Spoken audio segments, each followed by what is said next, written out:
celebrating a milestone event in biblical history, the 70th anniversary of the restoration of Israel. What an event. And I am so excited to have my good friend, Ambassador Danny Ayalon, with me. I can't think of a better guest to talk with about this important event.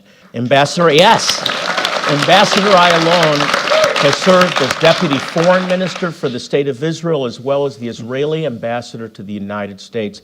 Ambassador Ayalon, welcome back to Jewish Voice. Thank you so much. It's so great to have you here. Always good to be here. First of all, Mazel Tov, congratulations. Thank you very much. What an event. It is. What an event.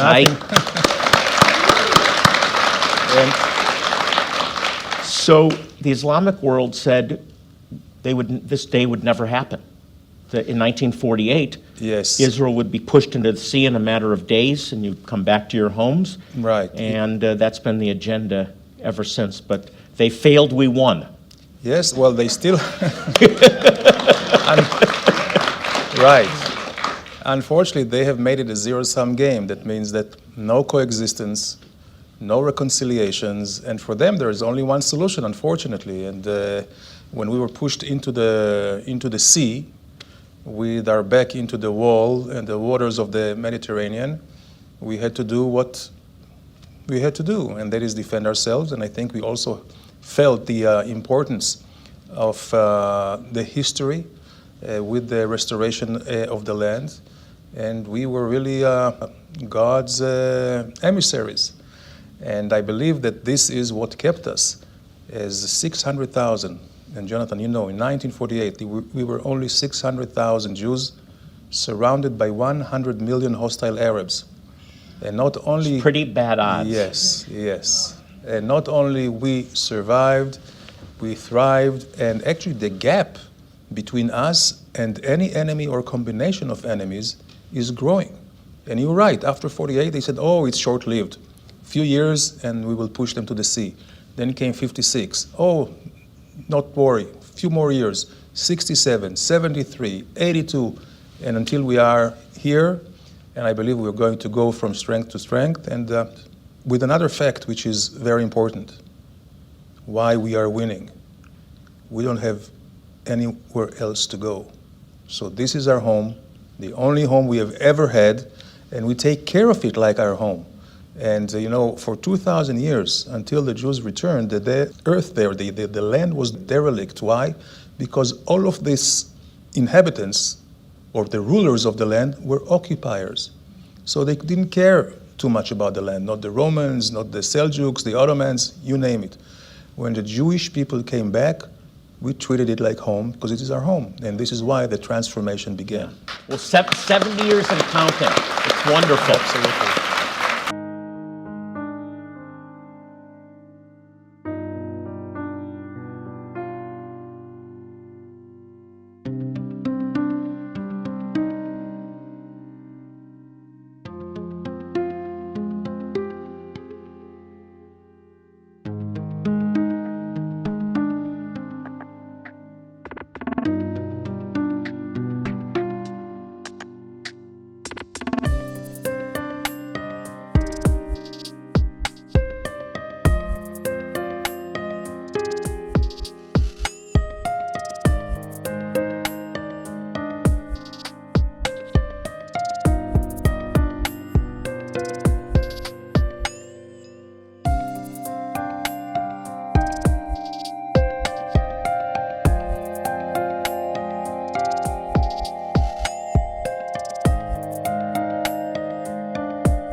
I was talking with another guest about this idea of the connection of the Jewish people to the land. This was a land that was promised to them as an inheritance, a people that were promised that although I'll scatter you for your disobedience, I will bring you back. Mm-hmm. Even specifically mentioning where they would be brought back from, the North Country, Ethiopia, the land that is today Ethiopia, Cush. Mm-hmm. That's all been happening before our very eyes. This is Bible prophecy, I believe, being fulfilled. And when the people of Israel came back to the land promised to them, It's like the land opened up and blossomed. Let's jump into some really good news. As this airs, I'm hopeful that the embassy is actually physically being opened in Jerusalem. This was a really bold move. It was a 25-year-old decision back in 1995 when the Congress voted to move the embassy, but it's been delayed for security concerns for 25 years. What does this mean for Israel? I think it's miraculous. First of all, I think it was the right thing to do. And when people ask me, why did President Trump decide to move it now, my only question is, it's not a question why did he decide to move it now. The question is, why did it take so long? And 25 years long, or you may say 70 years long. I think that it would have been the right thing for the nations of the world back in 1948 when Israel was reestablished. As you said, when we were restored back in our homeland, it was the right thing to do. Unfortunately, they didn't because of the Arab pressure. But with the United States moving, this is a move which is historic. And we know of other countries that will follow suit. I met 2 weeks ago in New York, the President Morales from Guatemala. He said he will move the embassy also on the same day. Yes, yes. It's happening. Kudos for Guatemala. And there are some others who are already looking into it. That's fantastic. Yes. Vice President Pence said something when he was in Jerusalem recently that I want you to comment on. He said this lays the groundwork for peace because of the criticism from the left is this will dismantle the peace process, which is, there's nothing being dismantled in reality. But he said this will lay the foundation because the foundation for peace has to be built on truth. Exactly. Can you comment? I just thought that was a fantastic statement. Absolutely. Well, you see, I think, first of all, we see really a breath of fresh air coming out of Washington when it comes to the Middle East at large, and specifically to the conflict with the Palestinians. And what I think Pence was referring to was that for the last 8 presidents, we're talking about 8 presidents who have tried the same and more of the same, only to hit a brick wall. And why was it? Because everybody was catering to the Palestinians. The Palestinians were treated as the spoiled kid. They were not asked to make any compromises. And what did that do? It toughened their position, thinking that they don't have to do anything, that Israel will be delivered to them by the international community. Well, it didn't work. So now I think they have to face reality, and it is only up to the United States to start bringing the reality back home to them. It will take some time, but this will be recognized. And once we put or take Jerusalem out of the table, once they understand that they will have to really do some soul searching themselves about the future of their own people. You see, until now they have had so many opportunities which were lost. I think this is another opportunity, and if they're really serious, peace will come. So amen to that. It's based on truth. I want to talk more about the UN. I want to talk about misinformation. We'll call it fake news. How's that? Fake news. The propaganda that people are seeing about Israel and believing. We need to set the record straight. We'll be right back. Don't go away.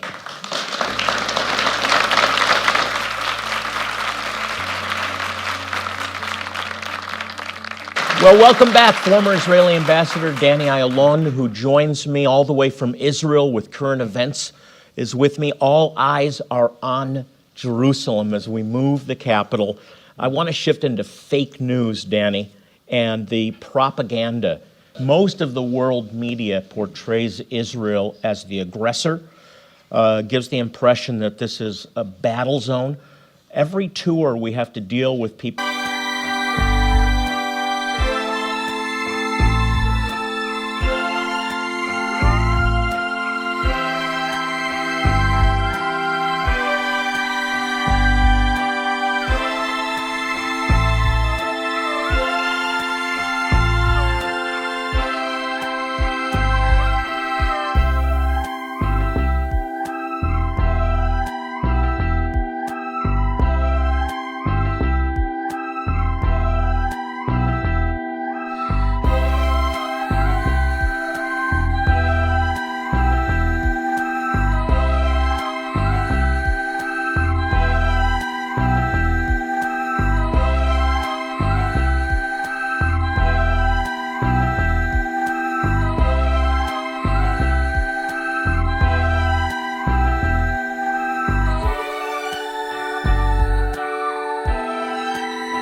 people that see something on television or read something and they want to cancel the tour because they think it's unsafe.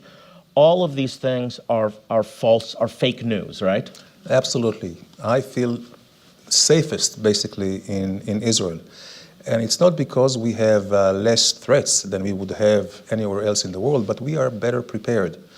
We have this great experience. I mean, it's unfortunate that we had to accrue or to build this experience, but we are being attacked. The first thing is, of course, to rely on intelligence, preemption, and this is the only way to not just to win a war, but to really survive. To paint Israel the aggressor, again, it's fake news, because they do not report the squads, the terror squads that are coming under tunnels from Gaza.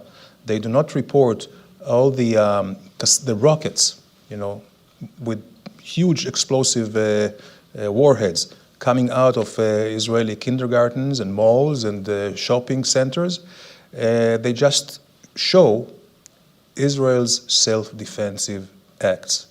And this is not only fake news, I believe this is just propaganda, and it is very, very unfortunate, and especially when we see that the entire world today is under attack of radical Islam, whether it's in Europe or here or in Moscow, anywhere else. And what we have told them from a long time ago, if you don't come together, they will attack us first, but they will not finish with us. They will come over to you. Israel's just the closest. Let's make something very clear in this program, okay? Moral equivalency. There is no moral equivalency between a calculated attack against a missile silo and bombing the civilian population. Right. Let's be clear about that. Absolutely. Okay? Let's set the record straight. Absolutely. There is no moral equivalency. No here. moral equivalence whatsoever. And we see that the Palestinian terror is targeting mainly civilians. Their idea is to terrorize the entire population, to create a wedge between the population and the government, so the country will be under chaos, like in Syria or in Yemen or in Lebanon or in Libya. We see that they do it everywhere. Thank God we are able to defend ourselves, and this is why the country is thriving, and this is why we see that most attacks are being foiled. Thank God. And not to forget, he that keepeth Israel never slumbers nor sleeps. I'm glad about that, that's too. Right. That's right. I have so much I want to talk to you about. Talk to me about the greatest threats that Israel is currently facing as you see it. Okay, first and foremost, it's Iran. And these are prayer points, by the way. So get your pen and paper or whatever device you keep notes, prayer points to pray for Israel. Iran. First and foremost is Iran. And when I talk about Iran, it's not the people of Iran. The people of Iran would love to be free, would love to live like anyone else in our countries, but they're under the yoke of the police state that the Ayatollahs created. The Ayatollahs are the most radical, and we were told that after the Iran deal back in 2015, 2.5 years ago, since this deal was made, and Iran got billions of dollars in cash, plus opening their markets to the entire world, we see that they have much more money to funnel to terrorism, to ballistic missile tests. So let me ask something. Is anybody surprised here? No, nobody's surprised, and you watching aren't surprised. Iran, greatest threat Israel faces. Absolutely. And possibly the world. And absolutely, because Iran's objectives are quite global. If you read the Ayatollahs, the Ayatollahs' teaching, this is exactly what it is. Basically, if you look at the map, it's only little Israel that keeps as a buffer between this host of terror organizations and radical Islamicism and Europe. This is why we have been attacked for so long. And the fact that we are there, again, it's a miracle. And we will continue, of course, to do what we need to do. Now, Iran, right now, is pushing into Syria. You see, Iran is already in control of Lebanon through the Hezbollah. Yemen through the Houthis. Every terrorist who kills Jews, according to the law, the constitution of the Palestinian Authority, he gets rewarded. Wow. Money to him. How do you negotiate with that? This is tough. How do you negotiate with that? So Iran, Hezbollah, Hamas, and other organizations operating internally. We need to be praying specifically against these organizations. Absolutely. So, and Israel's protection. And again, everybody talks about the Palestinian Authority and Abbas as if they want peace. He says, it is true. Hamas, quite openly from Gaza, says that they want to destroy Israel, the Jewish state. They want to create a Sharia-based Palestinian state. So let me shift over on sort of the ideological war, anti-Zionism. Yeah. And the statement that I hear over and over again is anti-Zionism is not anti-Semitism. True or untrue? Totally untrue. Totally untrue. It's a new manifestation. It's, I guess, it has become not very politically correct to talk about anti-Semitism. So they made this anti-Zionism. Now, why anti-Zionism is anti-Semitism? Because by definition, Jonathan, by definition, every Jew is a Zionist. In the Haggadah, in Pesach, in Passover, we read next year in Jerusalem. Every Jew reads it, whether he's conservative or whether he's reform. And we have done it through the centuries. Now, what about this? This is a lie that repeats itself also. You've addressed it, but I need to go back and highlight it again, that Israel is the problem. If America would just drop support of Israel, all of our problems would go away. Fake news. Nothing further from the truth. Yes, we have been told, I think now it's very clear, when you see what was euphemistically called the Arab Spring, you see all the inner fighting among all these countries. Why? Because most of the Arab countries in the Middle East are artificial countries that were made by two colonial powers back in 1916, in the middle of the First World War, British and France. And they put together countries and lines, many of them straight lines, irrespective of the homogeneity of the population. Some of them were just at the throat of each other. Libya, for instance, all of a sudden we find out that Libya is made out of 140 different tribes. So when Gaddafi was there in Iron Fist, everything was suppressed. Same thing was with Saddam Hussein in Iraq. Same thing was with Assad, the father, in Syria. We see how everything is exploding, and of course it has nothing to do with Israel. Now, if you look back, Israel is I would say, the main stabilizer in the Middle East. This is the real story, by the way. This is the truth. Israel's portrayed as the aggressor. Israel's portrayed as the problem. Israel is part of the solution, and that's why we need to stand with Israel, among other things. We have some, it's Israel's 70th anniversary. We have some great resources. This absolutely gorgeous Israel Rising coffee table book will give you the before and after. It's one of the greatest books about Israel I've ever seen. And The Miracle of Israel, a DVD that we produced that really points out what a miracle the restoration of Israel is and how it connects to Bible prophecy unfolding before our very eyes.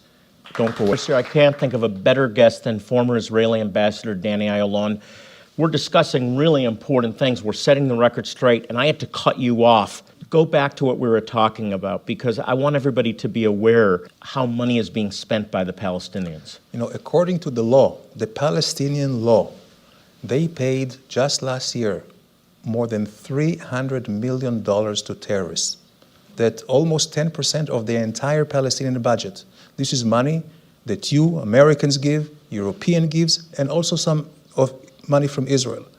And the law specifies that the more Jews you kill, more money you get.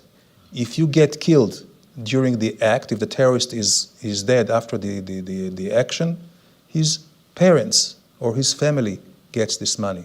And this is something which is really, really unimaginable, and we're very thankful for the U.S. Congress, for the Taylor Force Act, whereby the U.S. now is denying the Palestinians any money that they give to the terrorists. They offset it from the help. And just understand, this is humanitarian aid money that's being given as a payoff, as an incentive. Exactly. It incentivizes murder. And has the UN said anything about this? Of course not. The UN does not even want to discuss terrorism or to have a definition of what terrorism is. They just look the other way, again, because of the Arab majority. And if you look at the UN, more than half of the countries, almost 2/3, are non-democratic countries. And unfortunately, the UN now is like a rubber stamp. It's hijacked by the Palestinians. I want to take a moment. We don't have much time left, but I want you to set up a clip we're going to look at from a fantastic video that you put together to really state the truth. And I want you to watch this, and then I want you to go back to YouTube, and I want you to watch the whole thing. So set this up for us. Sure. So the Truth About Israel is a nonprofit organization that I established when I left the government, and I realized that there is not too many effective instruments to dispel all the lies, the propaganda of the Palestinians, and really to tell the truth. So what we're doing is we're working with the social media, as we realize that the social media is a very, very strong media anymore, especially with the young kids. And we take issues which seemingly are complex, the truth about Jerusalem or the refugees or the West Bank or the peace process, and we just break it down to very simple facts that anyone who is 10 years old and above can understand, and it has been a tremendous success. Millions are watching it, and Over I believe 3 million. I use this all the time. Yeah, right. I love this piece. Take a look. Here is the truth about Jerusalem and the Jewish people.